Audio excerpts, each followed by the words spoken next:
Hi team, in this video I'll be walking you through how to build an assessment using the new Illuminate IBX item bank test generator. To begin, slide over to Assessments, create an assessment, select New Item Bank, click the icon, and it will prompt us to add a title.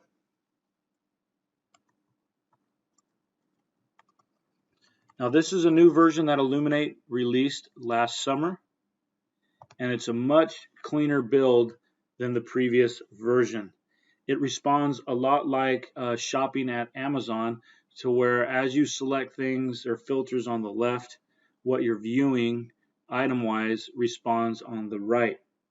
Now I'm going to break this into multiple parts to kind of keep it a little bit shorter, so that way you can get to the content you need when you need it. But first I'm just going to kind of do a basic navigation of this item bank test creation, and then later on different components with multiple videos. So to begin, if you need to change the title of your test, you can always just click on the title and the cursor will pop in there and you can rename your assessment. You do have the ability to give a description. This description shows up when you hover over it in your View Assessments tab. So if I wanted to put that description in here,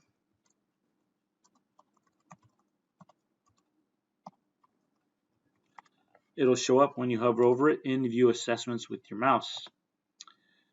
Tags is an important feature in the fact that it allows me to search in View Assessments just a little bit easier. One of the biggest complaints I get about Illuminate is trying to find assessments. Well, you can add some tags to it to make that just a little bit easier. You can add a year. I typically didn't do this, but if you wanted to search by a specific year, if you added a tag in there, it would do it. Subject is the one that I more often than not used. That way, if I knew I was looking for a mathematics test, I could select the filter of mathematics in my View Assessments, and it will pare down my view to all my mathematics tests. You also have grade level. This is another one that I would typically do. That way, if I'm a 4th grade teacher, I could select the 4th grade filter. It does not affect the content that I'm adding to my test. I could have the 4th grade filter, but I could use 3rd grade or 5th grade or whatever grade standards on my assessment. All this does is allow me to search in View Assessments a little bit easier. First date administered, I never really mess with that. It'll automatically add that in once you give this assessment for the first time. Once you've got your tags selected, just click the X, no save buttons. In the middle, you have browse and build. This is where you browse is where you look at the items. Build will be your test and what it looks like along the way. We'll come back to that. This cogwheel is basically another tag place where you can add more tags in.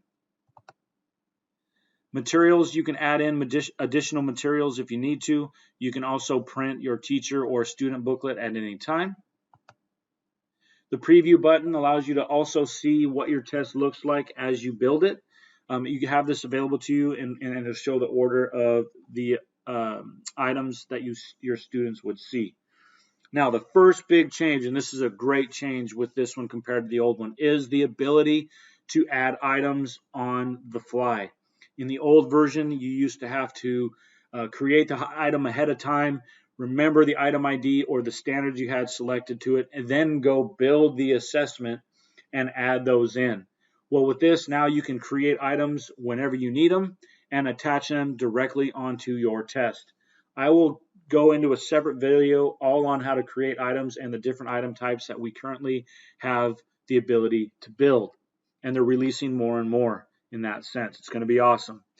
When you're finished creating your test, you have the Done button.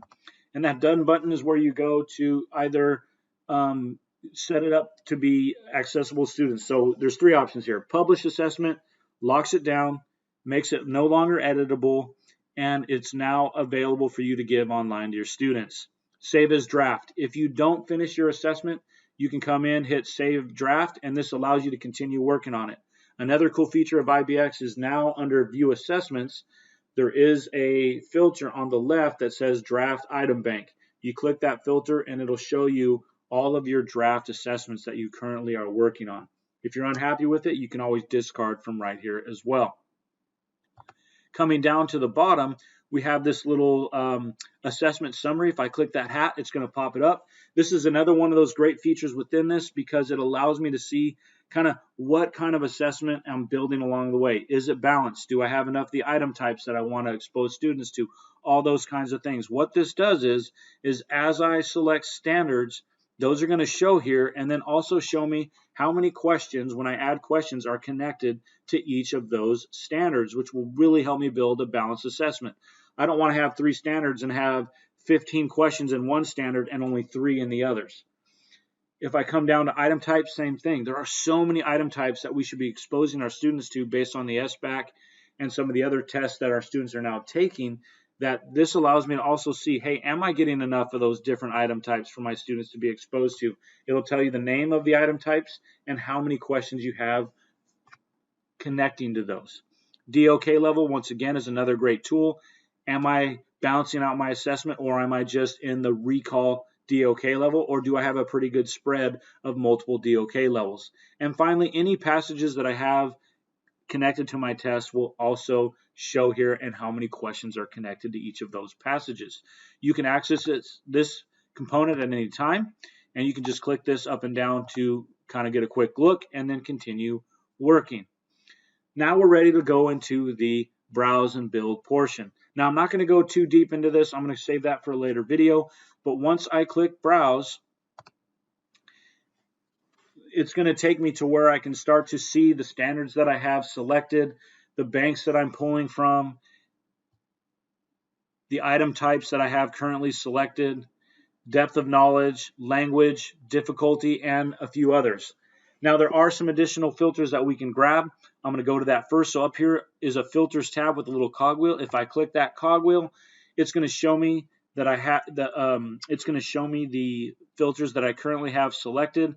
If I want that language to be a filter that I see quicker, I can just rearrange this, or I can kind of pull that back down to where it was at. But if I want to add more filters beyond these, there's a drop down here, and it's going to show me additional filters that I could also bring in. So if I wanted to see SBAC claims and targets, I could select that, hit add filter, and this would also be a filter that I could use to help me search for my items. Once I'm done with all the filters I want to use, I could X them out if I don't want it, and then I can go back to filters. Now from here, once again, this is going to respond on the right based on what I have selected on the left. Right now, it's only going to show me standards from NBT.A.1. If I wanted to bring A.2 in as well, I could just select that, and notice that the right is going to respond. Now, me personally, I only like to look for one standard at a time, so that way I didn't get overwhelmed. I would bring in all of the standards that I was currently going to use, but I would only select the one that I really wanted to look at that moment, grab those 3 or 4 questions that go with it, and move on. So I'm going to come back in the next video and really dive into standards and selecting standards and things like that. I'm just going to keep moving forward here. So my banks, the inspect banks are the item banks we pay for via KDS. Those are the ones that are SBAC aligned. We also have our CUSD district bank if anybody's making items and dropping them in there. But if you wanted to bring your own items in, you select my items and that will show your items. So if you were just making a test with your own items, I would deselect the Inspect Plus and Inspect Legacy and only select my items. So those are the only ones coming across. Item type. I encourage you to go in and look at each of these, play around, see what they give you. But once again, I pretty much only chose 1 or 2 item types at a time to look through. That way I could really kind of focus in on, hey, I want 1 multiple choice, 1 explicit constructed response, because the more I select, the more this number is going to grow and be harder for me to find the items that I want. Okay, now DOK level as well. If they are all unselected, it's going to show me all the DOK levels. If I start selecting specific ones, it'll pare that down. If I want things in Spanish as well, I just select that and it will bring those Spanish item types in. Don't think there's much on German and French. I don't know why that's in there. But then if I also wanted to search by strictly difficulty, I also have that ability here. And once again, as I select things, the view will change. So if I deselected both of these standards and then just selected my 3rd standard there, it's going to just pull questions for that standard.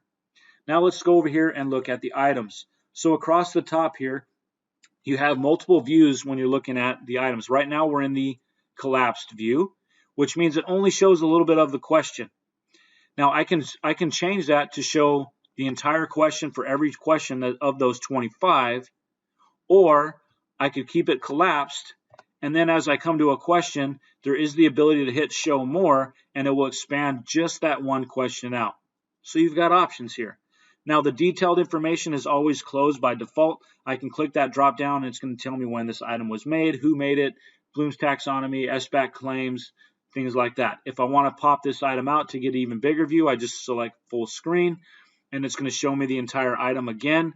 If I want to add it, I just click add item here and it will add that item to my test. Now if I do click add item, okay, it's going to also allow me to remove it as well. So if I want to remove it, I can just click remove right here and then close this back down. Now if I select add item, it's gonna put a little orange 1 up here by the word build, and now I've got my first item attached to the test. Also down here you're going to see on your assessment summary there's a 1 here now, and if I slide that up and I scroll up to the top, notice that it says that I've got 1 item for NBTA.3. It's a multiple choice item, it's DOK level 1, and there's no passages connected to that. A few other things here with the items. Let's shut that down again here. It will show me an icon, the item type that it is. If I click this, it'll show me which 3 standards this question is addressing. The DOK level, whether it's web and paper. If you just see the screen here, this is online only. If you only see this paper here, it's paper only. But if you see both, this one can be used in either paper, pencil, or web format. Once again, you can see the question in its entirety, or you can hit show less or full screen. But as I add items, notice that my build screen changes.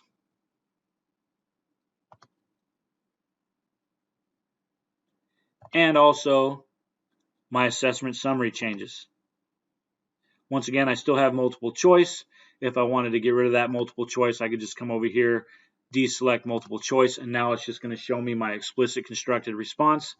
And if I add one of those in, now it's going to show me that I have 1 explicit constructed response. Let's quickly add a different standard. So if I deselect A3 and I go to A2, and now I add one of those in. Now watch my standards here. It's going to pop up, and there's A2. It shows me I have 1 question for that and what type of question that it is. I've got 2 explicit constructed response now. Let's say I wanted to go to multiple select. If I select multiple select now, it's going to give me a list of multiple select questions. And then as I add that item in, let's say that this is the one I want here.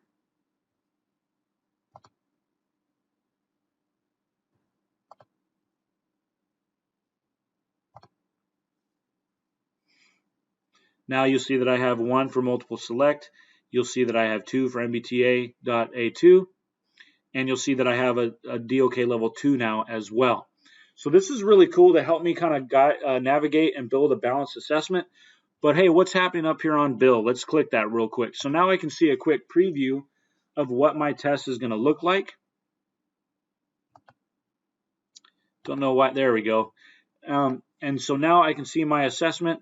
Once again, I can hit show more. I can go to my views here. I can have the compact view, which is just going to show what type of item type that it is, what standards are connected to it. If I want to build some question groups, if I want to change the weight, if I need to delete it, I can just delete there. If I want to make it extra credit, I can do that from here as well. That's that first view, which is compact.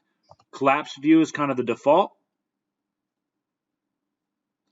And then I have expanded view as well, which is the one that allows me to see the question in its entirety. Now let's say I want to rearrange this a little bit. I'm going to go back to the collapsed view. And let's say I want to make question 3. I actually want to make that question 5. Well, I hover over here to the 6 dots and I just drag this down. And now it'll move. And it'll reorder, and I'll just move it one more time. And I'll move it right there to question number 5. If I select this checkbox on the left, it's going to allow me to mass remove. If I only wanted to remove a couple questions at a time, I can just select those, click remove, and it will remove those as well. I'm happy with my assessment. Notice that I had 3 standards, but I only used 2. That's okay. You don't have to use all the standards you have selected in order to move forward with your assessment. But let's say I finished up. I'm happy with it. Now I'll just come back and I'll click done. And if I click publish, remember this will allow me to have this test published and ready to be delivered to students, whether it's paper, pencil, or online. If I'm not done with it and I'm run out of time and I want to come back and work on it again, I can just click save as draft. Or if I'm unhappy with it, I can just delete it. In this case, I'm going to go ahead and publish it. And once I've got it published, it's going to immediately take me back to Illuminate, right to where I could be able to give this test online. That's a brief overview of how to create a test in the new Item Bank test generator. Now, I'm going to go more into depth on each of the components in follow-up videos, but that's just a quick overview on how to build one of these.